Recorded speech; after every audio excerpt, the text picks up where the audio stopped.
Okay, getting back to living with your husband in an understanding way.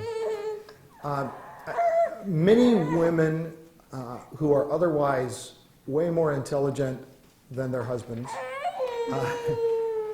are not very smart when it comes to understanding the way men think. So you need to understand that if your husband is viewing pornography, and almost every man is tempted to view pornography, and many do view it, many obsessively, and it is destroying their lives. It is destroying their marriages, sometimes when the wife doesn't even know about it. And there are many women who will maybe walk into a room, they see that their husband is looking at something pornographic, and he may say, oh, that just flipped up on the screen, and, just whatever. Don't be naive. It's easy to be naive in this area. One of the ways that you know that Christian women are sometimes naive about this is the way that women dress. Your desire probably is only to be stylish, or, so you get, well, what swimsuits are available? These are the swimsuits they're making. So you can get the most modest, fashionable swimsuit, and it is so far from being modest that it's ridiculous. And modesty, one of the questions related to modesty in 1 Timothy 2:9, it talks about modesty. I want to be sure that I get some more scripture in here, because scripture has a power that certainly I don't have. But in 1 Timothy 2:9, I also want women to dress modestly, with decency and propriety.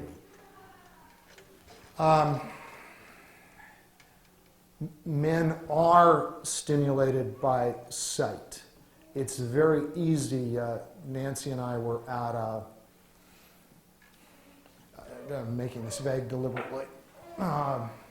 We were at an event together where we were sitting with a family where each person in the family involved professes a relationship with Christ, and the teenage daughter was there, and literally the entire time I could not look her direction. So much cleavage was showing that it would have qualified as pornography 30 years ago. But and there are many women who don't even have a clue that that's what's going on. And girls are raised to look sexy. Women are taught to look sexy. That's how you get acceptance. That's how you make yourself attractive. Even the word attractive is an interesting word. Well, I just want to be attractive. Attractive to who? Who are you trying to be attracted to? Now, of course, attractive in the sense of, in a non-sexual way that can be very feminine. Of course, sure. And that's just a good thing. And nobody's speaking against that. But if there's one person in the world you should be sexy for, that is your husband. One of the great ironies is women who dress sexy around other people and are not sexy with their own husbands. But whether they are or not, don't put yourself out there and cause a problem for men, and don't let your daughters dress that way.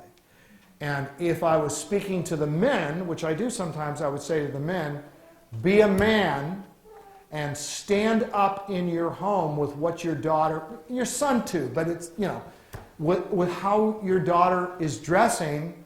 And the most common response is, my wife wants her to dress that way.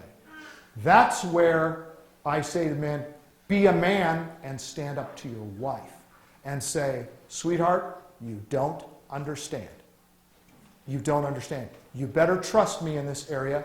I've been a male my whole life. You've never been a male for a day, or an hour, or a minute. You don't understand how not only other boys, but grown men are looking at your daughter when you dress her up like Barbie. Okay? Sorry for the sarcasm, but if it makes the point, I don't regret it. I just cannot say enough. Now, many of you have younger daughters. I just would encourage you, do not let them go this direction, because the girls who dress sexy end up having sex. Even when that wasn't their original intention, it certainly wasn't their mother's intention.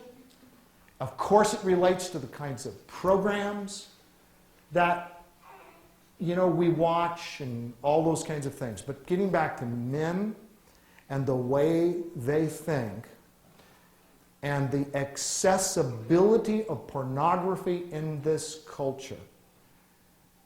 It used to be that you had to go, I found a Playboy magazine under my dad's bed. In those days, that was like hardcore pornography. Playboy magazine under your dad's bed. You don't even, and honestly, most people in this room don't know and should not know. I don't know from going and looking at it, but I do know from study and research on this area, the stuff that is out there, and it makes you want to throw up. And the reason it gets so bad is because it does not satisfy. And the heart cries out for more, and men start with this, and they go to this, and they go to this, and they go to this, and they go to this, and it gets worse, and it gets worse, and it gets worse. And if your husband struggles with pornography, there's one question about nagging. This is not like, have you repaired the fence yet? Okay? That could involve nagging. I'm not saying it always does. It could. This arena is a zero tolerance arena. This arena can and potentially will destroy your husband, destroy your marriage, destroy your home, potentially destroy your children. It is rampant. It happens in Christian homes. There is help to be gotten, but to get that help usually requires the wife standing up and drawing some lines. Let me recommend this book written by Tim Challies for men, a guide for guys, although it could be helpful for a woman to read it, particularly if her husband was also reading it. A guide for guys, Sexual Detox, a guide for guys who are sick of porn. Now, a man must truly want to change in order for him to be. If he thinks it's harmless, he doesn't know what he's talking about, and it can destroy him. Some men go far down the road before they see what it's doing, and sometimes even then they're blind. They don't need a wife who enables them and empowers them to do this by saying, well, I don't know, I guess that's just the way it is. It isn't just the way it is. It is the way it is sometimes, but it isn't the way it should be. How do you do that without nagging? How do you submit to your husband, but draw the line in an arena where you cannot and should not submit to him? As Challies talks about in this book, we live in a culture that has made guys' expectations when they get married, because they've been exposed to so much pornography in the great majority of cases. It is the great majority. That they expect their wife to behave like a porn star.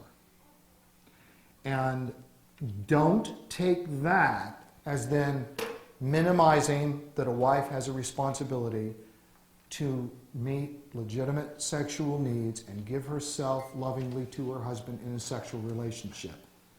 No.